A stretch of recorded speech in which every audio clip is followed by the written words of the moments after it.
on peut parler de Macron un peu plus aussi, mais Macron, c'est lui-même est un peu un symptôme de cette crise de la représentation politique, puisque en 2016, quand il crée son mouvement En Marche, il n'est pas favori, c'est pas un membre de la classe politique. Il a été ministre, mais il a un peu désavoué son engagement avec le Parti socialiste, et on voit que finalement il devient un candidat indépendant et il forme son propre mouvement, un peu comme un entrepreneur de la politique, et il crée son image de marque, ce qui est assez intéressant en soi.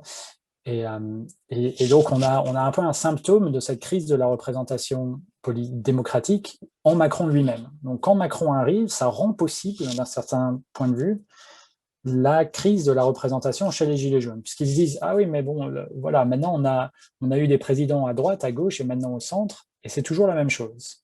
Enfin, c'est ce qu'ils disent, hein. C'est toujours la même chose, et donc on n'est pas représenté. Que ce soit de n'importe quel point de vue idéologique, on n'a pas de représentation. Donc nous-mêmes, on va le faire directement. S'il n'y a pas de représentation, autant le faire directement.